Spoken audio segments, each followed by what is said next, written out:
Hello and welcome to Jersey Matters. On this week's show, New Jersey Congressman Andy Kim is on the House Select Subcommittee for the coronavirus crisis. He gives us an update on the vaccine and when it's coming to New Jersey. We get a report on small businesses in New Jersey from Eileen Keene, State Director of the National Federation of Independent Business, and John Hullab, President of the New Jersey Retail Association. And the unexplained death of a 2-year-old Asbury Park girl gives birth to a national movement. But first, my interview with Democratic Congressman Andy Kim from New Jersey's 3rd Congressional District. Congressman, as always, thanks so much for doing this. And by the way, congratulations on your re-election. Thank you so much. It's great to be here. I want to talk about the re-election a little bit, but there are some topics in the news right now, and you just happen to be on committees and subcommittees that lend themselves to what's going on in the news. Starting with the Select Subcommittee on the coronavirus crisis. Everybody's very excited about these vaccines. They now are in front of the FDA for emergency authorization.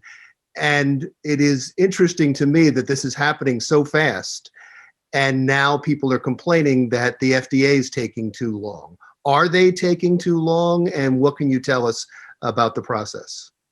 Well, first of all, I'm certainly keeping optimistic about this all, as all Americans are right now. We want to see this crisis come to an end, and the vaccine is going to be what brings us to that. The data so far that we're seeing high efficacy is very, very good. But what we need to make sure that is happening right now is that we ensure that it is safe to take.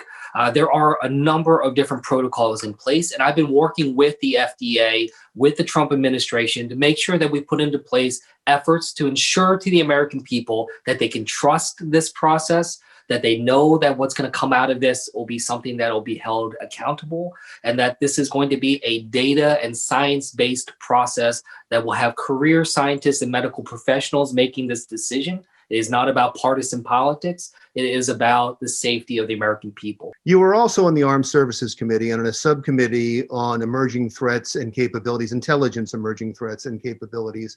And recently, Iran's top nuclear scientist was assassinated, and they are threatening retaliation. Now, everything that I'm hearing, and probably you're hearing, is that it was Israel.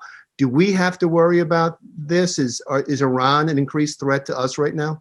Well, we have to worry about this. We've seen the threat of Iranian militia, Iranian-backed militia, and other groups. For instance, they've been attacking our positions and our forces in Iraq right now. Since the beginning of this year, when we targeted and killed Qasem Soleimani, an Iranian general, the Iranian-backed forces in Iraq have been persistently going after our forces, which has really hampered our ability to conduct some of the counter-ISIS efforts that we've been wanting to do. So we are under threat. We have been under threat, and we will continue to be under threat. So certainly we need to make sure we are vigilant, that we are providing our forces in the Middle East and other places where we know that Iran has presence and has a potential threat. We need to make sure that we're vigilant there. So that is something I'm certainly staying on top of. I've already had conversations with the Pentagon about how we can make sure that we are staying at the highest level of readiness and alert about this, both from a defense posture, but also from an intelligence posture. And during this time, we're pulling troops, we're reducing troops in Afghanistan, Somalia, and other countries. Is that wise to do at this time, especially with the new administration coming in? Well, for me, what I always say is that, especially when it comes to Afghanistan, for instance, I want to see that war come to an end. I was in Afghanistan 9 years ago in 2011 at the height of our forces there, working as a civilian advisor there. I never would have imagined that we would be there 9 years later still. So we need to bring our forces home, but we need to do it in a way that preserves our ability to conduct the fundamental mission that we were sent there to do, which is to protect the homeland.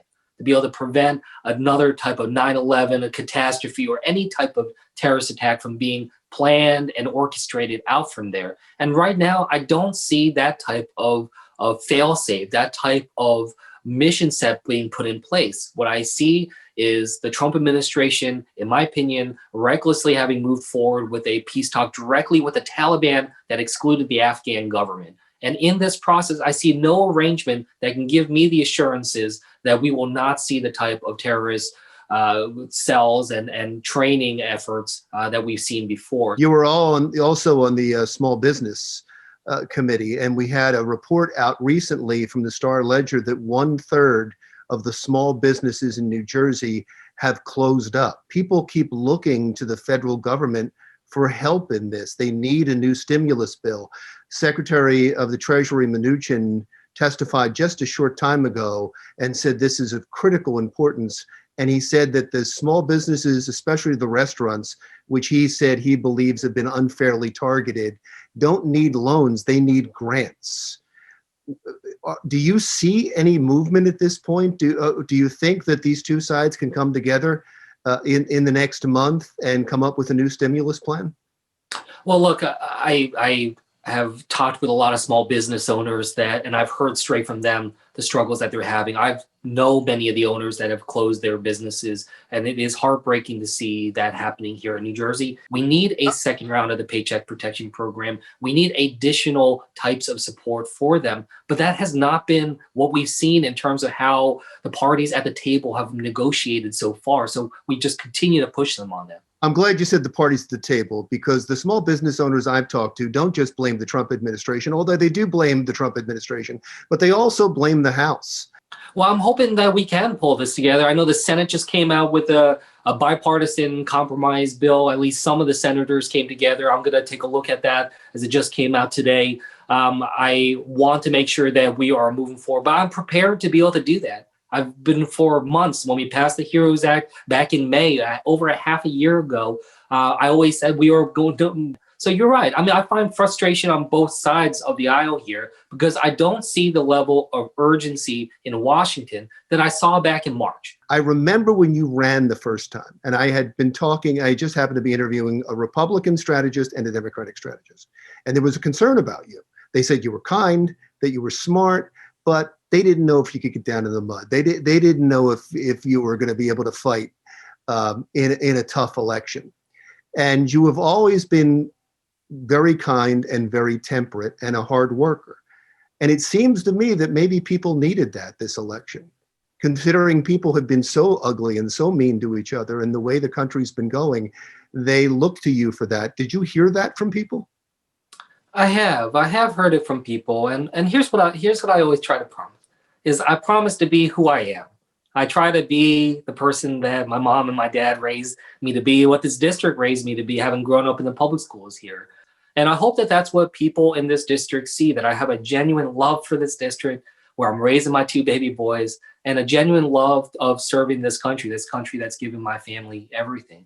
And I hope that that's why people in this district have given me a chance. But I go into this job with a lot of humility. You know, that I say this often, that there's not a day that goes by where I don't recognize I work a job whose job description is in the Constitution of the United States. And that's a very humbling experience for me as a son of immigrants, as a public school kid, to be able to do. Well, congratulations again, and thank you so much for talking with us today. Great. Thank you so much. New Jersey Congressman Andy Kim. Still to come, the heartbreaking story of a little girl's death and a mother who wants to share that story in hopes of saving others. That's next.